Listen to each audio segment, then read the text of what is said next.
What's up? Welcome to the channel. It's ATWin or Alex here. Don't know which one I'm gonna go with. But we're here. It's about 11 o'clock at night where I am. My girlfriend is over there on the bed. She would say hi, but she can't hear us right now. She has the headphones in.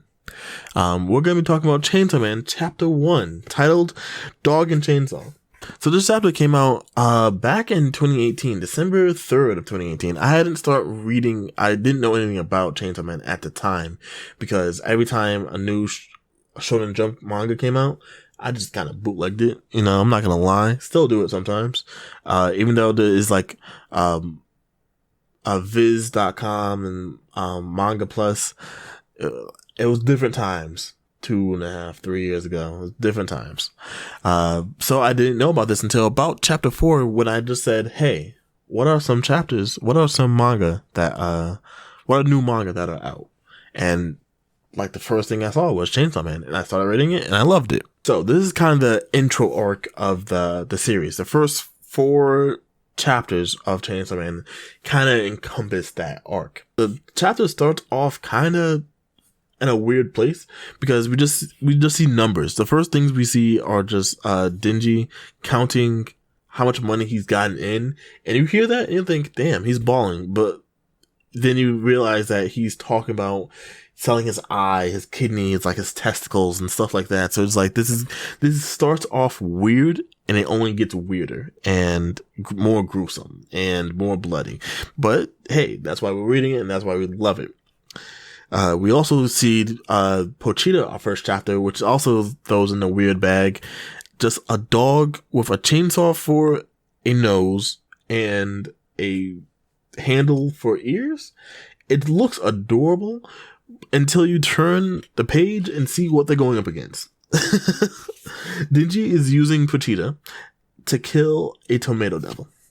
Now, you hear the word tomato devil and you think, okay, maybe it's like a vine of tomatoes growing out of the ground, like with a lot of mouths or something like that. But no, Fujimoto has a really creative mind. Like read some of his other series, like look up Fujimoto's work on Wikipedia and read some of his other series. I'm planning on making a video on that as well, but they're fucked up. I'll just say that. I'm not just talking about Fire Punch, like his early work. It's fucked up, but it's amazing. So yeah, the tomato devil has a whole bunch of hands for legs, arms for legs, with hands at the end of them. Coming out the bottom of a tomato, it has a vertical mouth. Instead of horizontal, it has a vertical mouth and a whole bunch of eyes on it that also look like tomatoes. It's amazing. But Denji kills it with like supposedly very easily. Like the monster is destroyed on the next page and the only blood splatter is from the monster. Like he's clean. Like it's on Pochita's blade, but he's clean. Something really cool though that I have to mention is that I kind of noticed it once before reading. Pochita's blade is pretty short. Like it's like pretty short when he's in his regular cute dog mode. But as soon as Denji picks him up and pulls his whipcord, it doesn't just start running. It also extends like to like the regular length of a normal chainsaw, like an actual real chainsaw, which is cool. All this besides the point. We have to get to the actual chapter, and we meet another character that plays a pretty significant role in Denji's life, but not in the rest of the series. Like he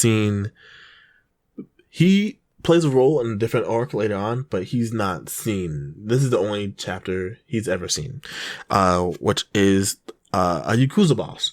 I don't think we have his name. If we do, I'll put it up, but it's not important. All that matters is that he is a guy who is basically collects the money from Denji. Every time Denji chops down trees, sells one of his organs, or just makes money doing whatever he needs to do, he ends up giving that money to this old guy. The whole reason Denji is giving this old guy all his money is because Denji's father passed away. We don't know how long ago. If Denji's like 16 at the start of the story, he had to pass away when Denji was maybe 10 or 8 or 7 years old. So a good few years before this, Denji's father died, and apparently he was low down son of a gun, and he owed a lot of money to the Yakuza. So when Denji's father killed himself, that debt was pushed onto Denji, and that's why this is how the story kind of really started. And before you ask, Denji's mother, we find out later in this chapter, Denji's mother passed away from some type of heart condition. We don't know any more information other than that. It wasn't during childbirth. It was just, she passed away from some form of heart defect where she would started coughing up blood. So yeah, without all the way, jumping back to the chapter, we see Denji walking home with Pochita after finishing up the job, and he's counting all the money he has, and it's not a lot. So, like, he ended up getting 1,800 yen, which in America, that's like $180, $170. And that's all the money he has for the rest of the month. Now, personally, as a man who works continuously, like every other day, at least, the $180 doesn't get me through the week, let alone a month. It's hard for Denji. Like, he says, like, for dinner that night, he's gonna have to eat like one piece of bread, and that's it. Which is sad. It doesn't help that the Yakuza guys, like the driver for the Yakuza boss, just messes with Denji when he can, and he says, "Hey, I'll give you some money if you eat the cigarette that he was smoking and threw on the ground." Denji does it, kind of. He puts it in his mouth, hopefully getting money. He gets like a quarter or something, and Denji just spits it back out. But so it shows you Denji's drive. He is willing to do nearly anything to get money, to stay alive, to keep his normalcy. Like, not to be normal, but to keep his normalcy. And with that, him and Pochita go home. And you just see, like, I say home, he really only has a shed.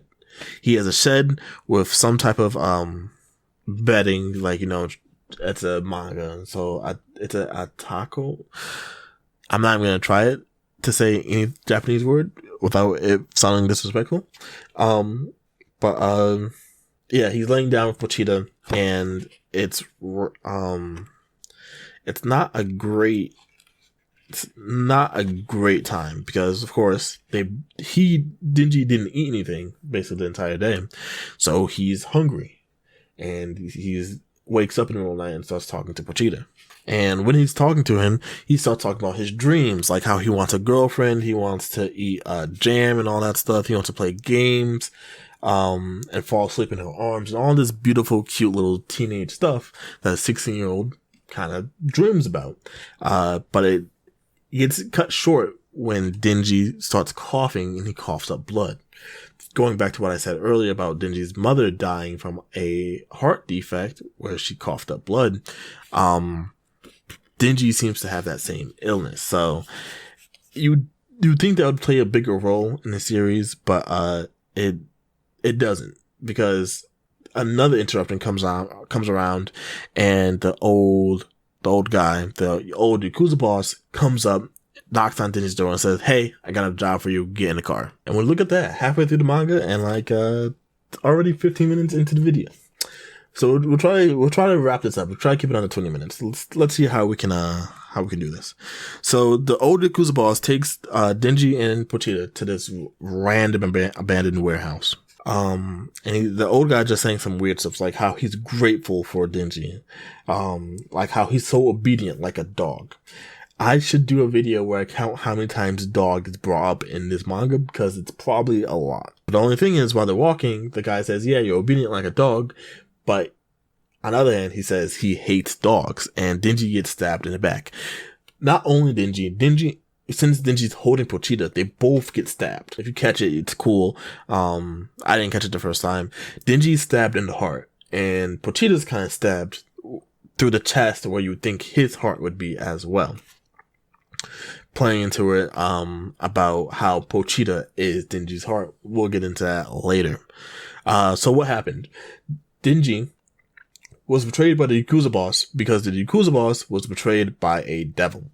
The whole reason Denji was killing devils for the Yakuza boss is because these creatures in the world go for a pretty penny on the black market.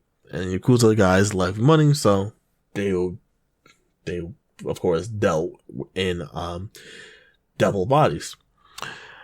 What Denji didn't know is that the Yakuza guys, they wanted power, and they thought the devils could give them power. So they tried to make a contract with the zombie devil. So the zombie devil basically said, hey, I'll give you some of my power to make you stronger. And the Yakuza bosses said, sure, no problem. The only issue with that is that he's a zombie devil. So by giving them his powers, they basically willingly became his puppets. They became zombies for the zombie devil, which is hilariously stupid. If only Denji and Pochita did not literally just get killed. So, Denji and Pochita are on the ground, stabbed, bleeding out. The zombie devil sees him and says, hey, you're a devil hunter.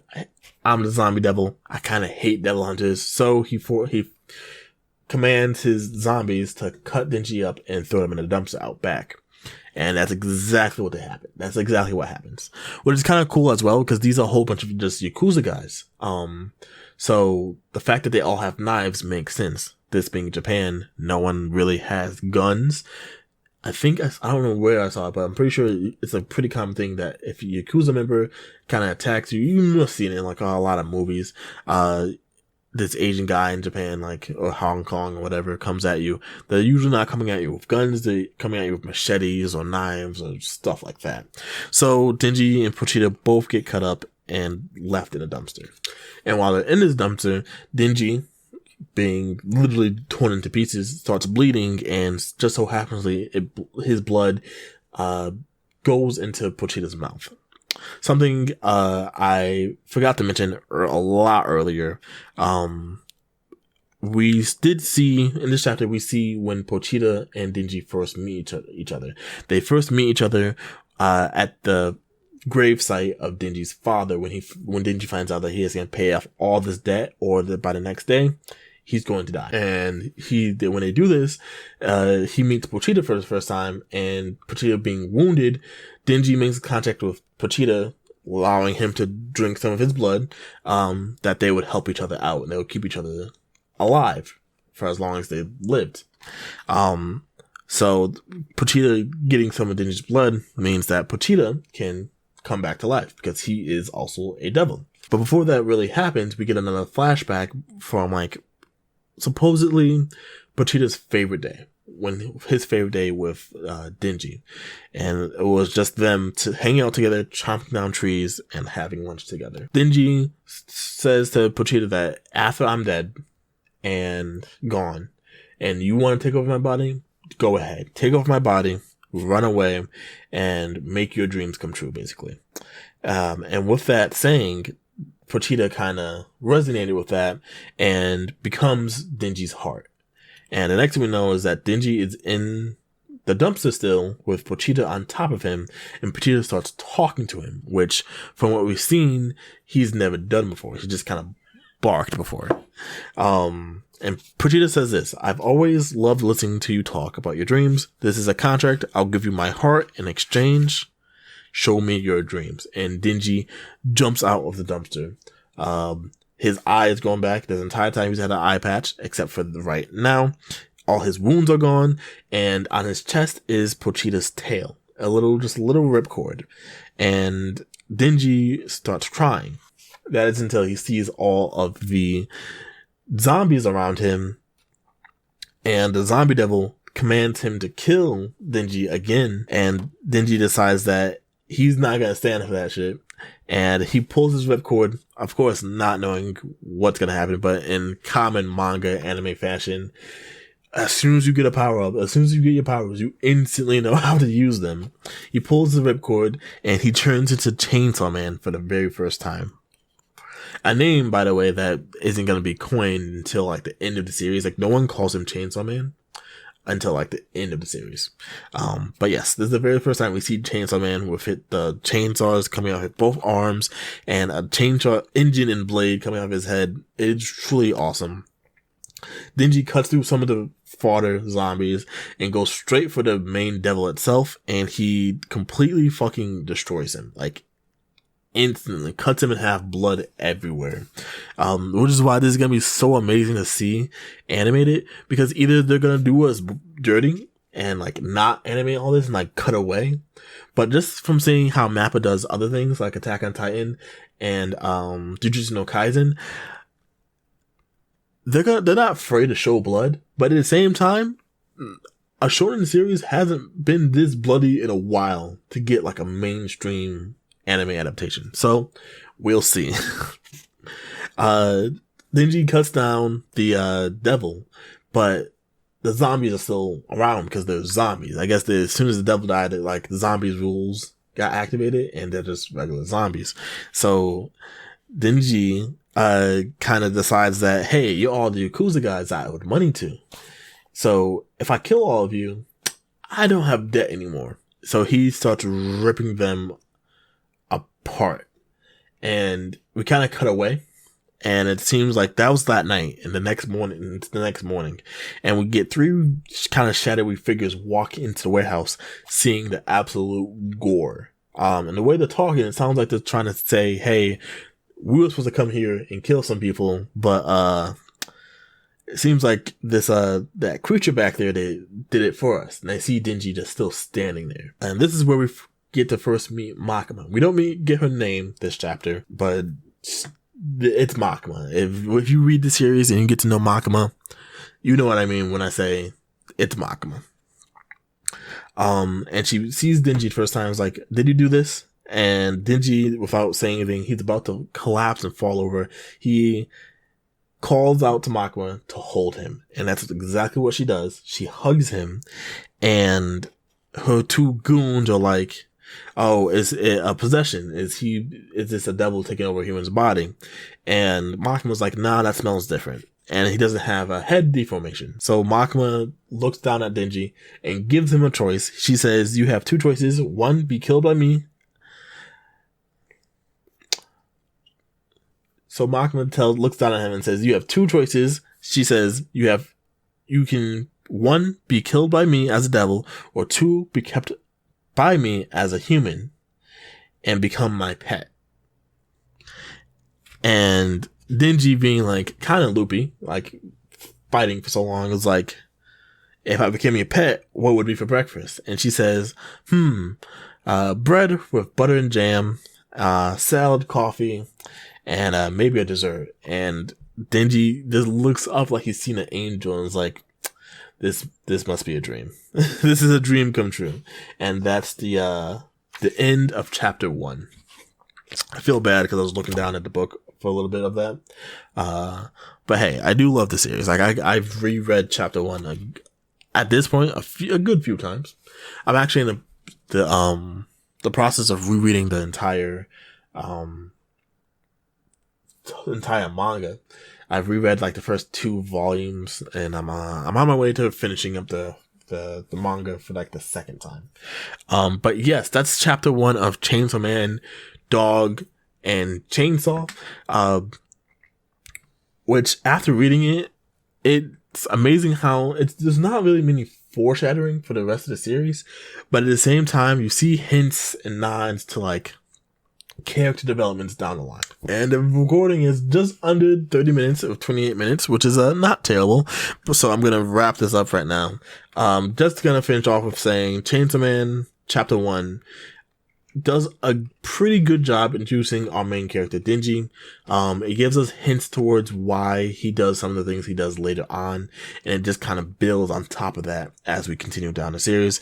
By the end of volume 1, which is coming to the end of the introductory arc of the series, we get to see who Denji is, who Aki is, who Power is, which is, if you haven't read this series yet, you don't know who that is. Keep listening, watching my videos, and you'll figure them out pretty quickly.